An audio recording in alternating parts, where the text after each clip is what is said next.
تم نہیں جانتی اس کے منہ سے تمہارا نام اور تعریف سن کر، اس کا تمہاری طرف دیکھنا محسوس کر کے میرے دل و جان میں کیسے غبار اٹھتے تھے۔ تب اسے تم سے دور رکھنے کو میں نے وہ سب کیا۔ ایان کہتے پل بھر کو خاموش ہوا تھا۔ میں اپنی انا کے پنجرے میں قید ایک ایسا بزدل پرندہ تھا جو اپنی محبت قبول کرنے کی وجہ سے رسوا کر بیٹھا تھا۔ اس دن تم نے سب کے سامنے کہا کہ میں تمہارے پاس تمہارے گھر آتا ہوں۔ تمہاری اس بات کو بھی میں نے جھوٹی انا کی وجہ سے انکار کر دیا، اور تب مجھے اندازہ ہوا میرے جھوٹ نے تمہارا کس قدر نقصان کیا۔ میری وجہ سے تمہاری عزت خطرے میں پڑ گئی، جس کے لیے میں کبھی خود کو معاف نہیں کر پاؤں گا۔ تم میرے پاس آئی میرے خالی دامن میں اپنی محبت کی خوشیاں ڈالنے، لیکن مجھے کم ظرف نے تو اپنا دامن ہی جاڑ دیا، اور تم مجھ سے کوئی بھی سوال کیے بغیر چلی گئی۔ تمہارا جانا ایسا تھا جیسے میرے جسم سے میری روح کھینچ کر ساتھ لے گئی تھی۔ تمہاری نکاح خبر مجھ پر قیامت بن کر گزری، اور اگر اس وقت میں تمہارے پاس نہیں آتا تو اس قدر تکلیف میں تھا کہ مر جاتا۔ میں نے یہ قبول کرنے میں بہت دیر کر دی نا کہ مجھے تم سے بے تحاشا محبت ہے۔ جانتا ہوں تم مجھ سے بہت بدگمان ہو۔ ہمارے رشتے میں اعتبار، بھروسے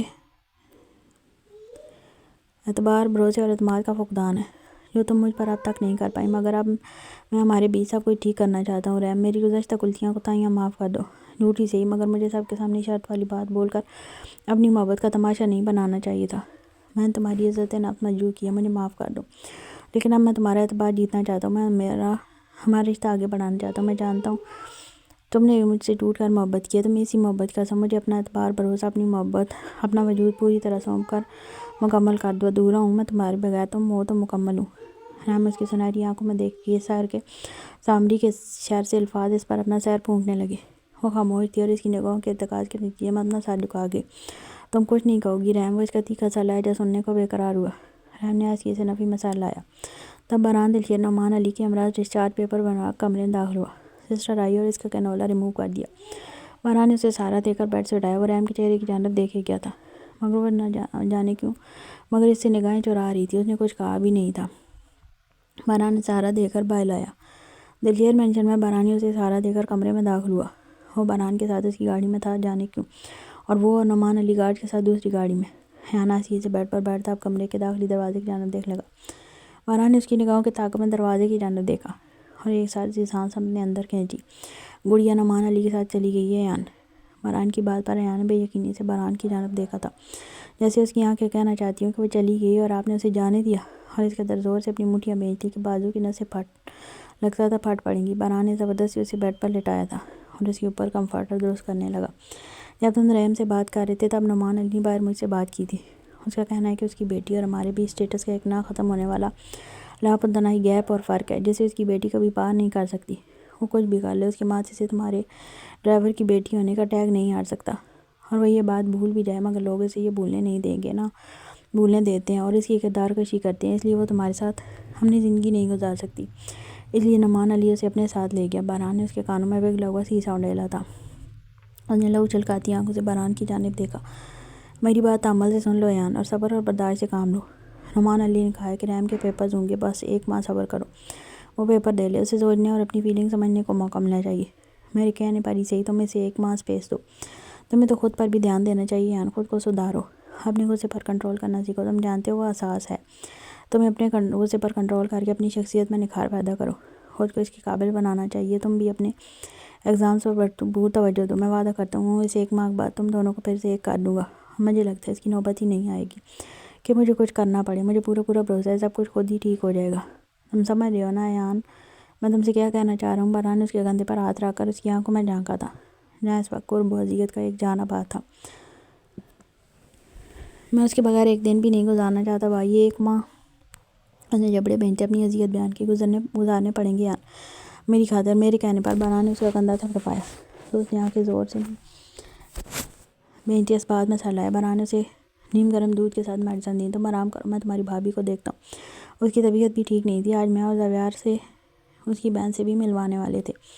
بہران نے اس کے اوپر سے کمبل درست کیا۔ وہ اپنے بھائی کی خوشی خاطر دھیمے سے مسکرایا تاکہ بہران کو اس کی جانب سے تسلی ہو جائے۔ بہران کافی دیر اس کے سرانے بیٹھا رہا۔ وہ جب دواؤں کے زیر اثر گہری نیند سے ہو گیا تو بہران آہستگی سے کمرے سے باہر نکل گیا۔ وہ دھیمے قدم اٹھاتا اپنے کمرے میں داخل ہوا تھا۔ سامنے ہی وہ شاید منہ ہاتھ دھو کر اب کپڑے تبدیل کر کے ڈریسنگ سے نکل رہی تھی۔ بہران کو دیکھ اس کی جانب لپکی۔ بہران کو لگا وہ حقیقت جان کر اس سے نفرت کرے گی، اس سے منہ پھیرے گی، اسے چھوڑنے کی بات کرے گی، اسے الگ ہونے کو کہے گی۔ وہ ایڑیاں رگڑ رگڑ کر اسے منائے تو شاید باران کے دل کو سکون آ جائے اور یہ احساس ہو کہ توبہ کرنے کی خاطر ریڑیاں رگڑنے سے اس کے گناہ کچھ کم ہو گئے ہیں۔ مگر اس کے خیالات کے برعکس اس کی سوچ کی مکمل نفی کرتی وہ آ کر اس کے کشادہ سینے میں سمائے باران کو سر تپیر ششتر کرتے اذیت درد کی ایک نئی اتھاہ گہرائی میں دھکیل گئی تھی۔ ہنجل باری اس کے سکتے کپکپاتے لبوں سے اس کا نام سے کی صورت برآمد ہوا تو اس کے مجرم نے قرب و اذیت کی انتہا سے اپنے لب اور آنکھیں بری طرح بھیج لی۔ باران کو لگا اس نازک وجود کی اتنی نزدیکی سے اس کے جسم و جان ایک اندھے کی آگ سے جھلس جائیں گے، تبھی اس نے کندھوں سے تھام کر خود سے الگ کیا۔ ایہان بھائی کیسی ہیں؟ طبیعت ٹھیک ہے ان کی؟ انارا نے معصومیت کی انتہا کرتے اس کے چہرے کو اپنے ہاتھوں کے پیالے میں بھر کر نرمی سے پوچھا تھا۔ باران کو اپنے سینے میں وحشت کے ابال سے اڑنے لگے۔ وہ اس کا اتنا بڑا مجرم تھا، وہ کیسے سب کچھ نظر انداز کر کے سب سے یوں انجان بن سکتی تھی۔ باران نے اس کے ہاتھ اپنے ہاتھوں میں تھامے۔ وہ ٹھیک ہے، لیکن میرے پاس تمہارے لیے 2 سرپرائز ہیں۔ باران نے اپنی لال انگار آنکھیں اس کے چہرے پر گاڑ کر کہا۔ انارا کی آنکھوں میں حیرت بھری چمک تھی۔ وہ کیا؟ بتائیے نا۔ انارا نے پوچھا تھا۔ اب اسی وقت باران کے فون پر ایک میسج بلنک کیا جو کہ باران نے دیکھا۔ چلو میرے ساتھ۔ کیا ایک سرپرائز تو لانج میں۔ باران سے لیے کمرے سے باہر نکل کر لانج میں آیا۔ زیوان نے انہیں خوب بھرایا پھرایا تھا۔ اس کے بعد ڈنر اور آئس کریم انجوائے کیا۔ اس پورے وقت میں زیوان نے اپنی بے باک نگاہوں اور ذومعنی گفتگو سے اس کے ناک میں دم کی رکھا، مگر اس کے باوجود اس شخص کی سنگت اور قربت میں وہ جیسے اپنی پچھلی زندگی کی عارضیت بھول گئی تھی۔ تبھی اسے اب خود کو خوش قسمتی کے اعلیٰ درجے پر محسوس کر رہی تھی۔ یوں لگتا تھا جیسے دنیا جان کے خوشیوں کی دولت اس کے دامن میں سمٹ آئی ہے۔ اس شخص نے اس کی مانگ میں قسمت کے ستارے چرا کر باندھ لیے تھے۔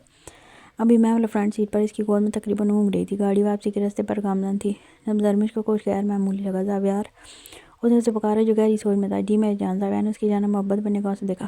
یہ راستہ گھر کی جانب تو نہیں جاتا؟ ہم کہیں اور جا رہے ہیں کیا؟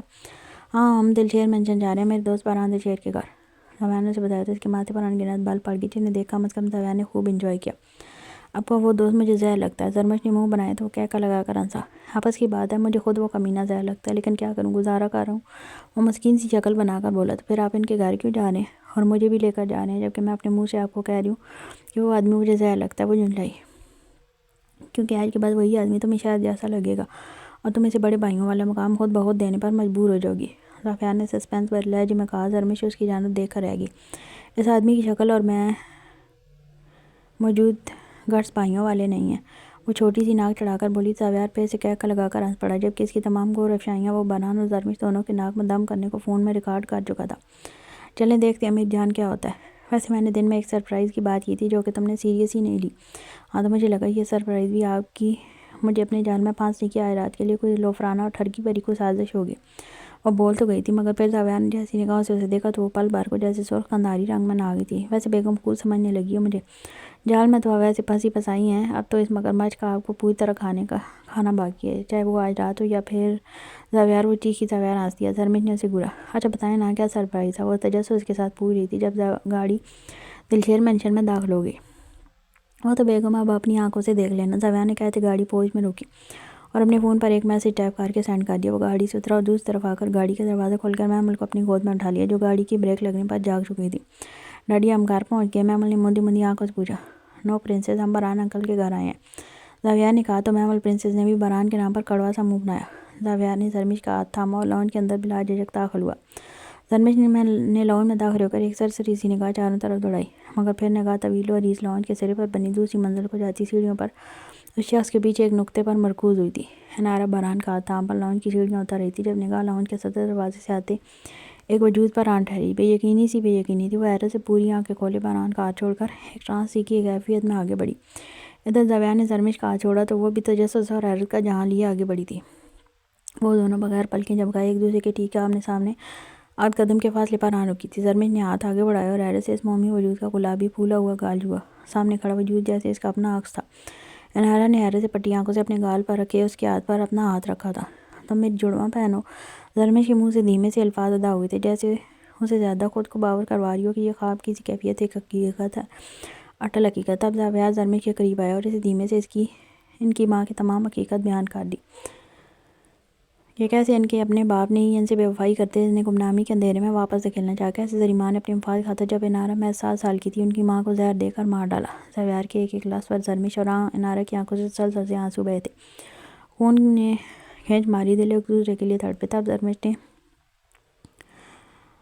آگے بڑھ کر اسے اپنے سینے میں بھیج لیا۔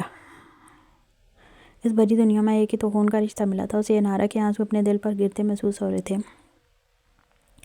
جیسے اس کے سینے سے لگی کسی سہمی ہوئی بچی کی طرح پلک پلک کر رو رہی تھی. انہوں نے ایک ہی کوکھ سے ایک وقت میں جنم لیا تھا، مگر کتنی بد نصیب تھیں جو پیدائش کے چند ماہ بعد ہی الگ الگ کر دی گئی تھیں. زرمش سے پورے 15 منٹ بڑی تھی، تبھی اب اس کا چہرہ چوم رہی تھی. انارا کو لگا جیسے اس کی ماں وڈیا اس کا چہرہ چوم رہی ہے. اسے سامنے کھڑے وجود کے آنچل سے ممتا کی خوشبو آئی تو آنسوؤں میں روانی آنے لگی.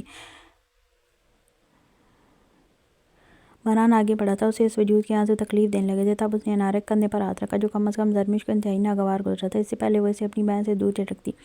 اسے انارا کی جانب سے ہی ایک عدد جھٹکا ملا جب وہ بے تحاشا روتے ہوئے پیچھے مڑ کر باران دلشیر کے سینے کا حصہ بنی تھی. شکریہ، بہت بہت شکریہ اینجل باری. یہ سرپرائز واقعی میری زندگی کا سب سے خوبصورت ترین سرپرائز تھا. وہ جتنے آنسو بہا رہی تھی اتنی خوبصورتی سے مسکراتی اپنا گلابی پھیکا چہرہ اٹھاتی اس سے بولی تو باران نے جھک کر اس کے ماتھے پر محبت کی مہر ثبت کی. زرمش کی بھیگی آنکھیں ناگواری کے احساس سے سرخ ہونے لگی تھیں. انہیں ایسے مت دیکھو میری جان، دونوں میاں بیوی ہیں. زاویار نے جھک کر اس کی آنکھوں میں جا کر سرگوشی کی. زرمش نے جھٹکا کھاتے زاویار کی آنکھوں میں دیکھا تھا. تب زاویار نے انارا باران تک کیسے پہنچی ساری حقیقت سچ سچ زرمش کو بتا دی. تب وہ بھی زاویار کے کندھے سے لا کر پھر سے رونے لگی. انارا نے مڑ کر اس کے چہرے سے آنسو صاف کیے. رونا بند کرو اب تو تکلیف دور ہوگی، اب تو ہم سب خوش خوشی رہیں گے نا. انارا نے اتنی معصومیت سے کہا کہ زرمش روتے ہوئے بھی مسکرا دی اور اسے پھر سے سینے بھیج لیا. اس دوران محمل بھی حیرت سے اپنی ماں جیسے ایک اور وجود کو سامنے دیکھ حیرت سے اسے تکیے جا رہی تھی. زرمش نے زاویار کی گود سے محمل کو تھام لیا اور تینوں صوفے پر ایک دوسرے کے قریب بیٹھ گئیں. وہ آپس میں باتیں کرنے لگیں. زاویار اور باران نے دونوں بہنوں کو اکیلے چھوڑ دیا اور دونوں اسٹڈی روم میں چلے گئے. زرمش نے اسے محمل سے متعارف کروایا. رات زیادہ گہری ہو چکی تھی، تبھی محمل اس کی گود میں پھر سے گہری نیند سو گئے. تب زرمش نے انارا کو محمل کے بارے میں سب بتا دیا. انارا نے اسے جبکہ اس نے انارا کو اپنی زندگی کے بارے میں بتایا کہ اب تک انہوں نے کہاں اور کیسی زندگی گزاری تھی. کبھی آنسو تھم جاتے، کبھی ایک دوسرے کے دکھ پر پھر سے بہنے لگتے. جیسے یقین کرنا مشکل تھا کہ یہ سب ایک حقیقت ہے. وہ کافی دیر ایک دوسرے کے دکھ سکھ آپس میں شیئر کرتی رہی اور پھر وہ دونوں پھر سے لانج میں داخل ہوئے تھے. بس کریں بیگم، کچھ اگلی ملاقات کے لیے بھی سنبھال رکھیے. زاویار نے ماحول کو ہلکا پھلکا کرنے کو مسکرا کر کہا تو وہ دونوں بھی نم نگاہوں سمیت مسکرا دی. زاویار، میں انارا کے پاس رکنا چاہتی ہوں. زرمش نے روان سے ہوتے کہا. صبح باران انارا بھابی کو پہلی فرصت میں ہمارے گھر بھیجے گا، یہ وعدہ کر چکا ہے مجھ سے. زاویار نے کہا تو زرمش نے آہستگی سے سارا اسبات میں ہلایا. زاویار نے ان سے اجازت چاہی اور آگے بڑھ کر محمل کو گود میں اٹھا کر کندھے سے لگایا. زرمش انارا سے پھر سے لپٹ کر رونے لگی. انارا کے آنسو بھی تھمنے کا نام نہیں لے رہے تھے. تب وہ دونوں ایک دوسرے سے الگ ہوئے. واقعی زاویار نے ٹھیک کہا تھا. صورتحال ہی کچھ ایسی پیدا ہو گئی تھی کہ زرمش اس ناپسندیدہ ترین شخص کو اب عزت دینے کی پابند ہو چکی تھی کہ جس نے اس کی بہن کے لیے اتنا کچھ کیا تھا اور اب وہ اس کی نگاہوں میں ہی معتبر ٹھہرنا تھا. تبھی شرافت سے اسے اللہ حافظ کہا تھا. باران نے آگے بڑھ کر اس کے سر پر ہاتھ رکھا تو زرمش کو مزید حیرت ہوئی اور اچھا لگا. وہ دونوں وہاں سے اپنے گھر کے لیے رخصت ہوئے تو باران واپس اسٹڈی میں چلا گیا.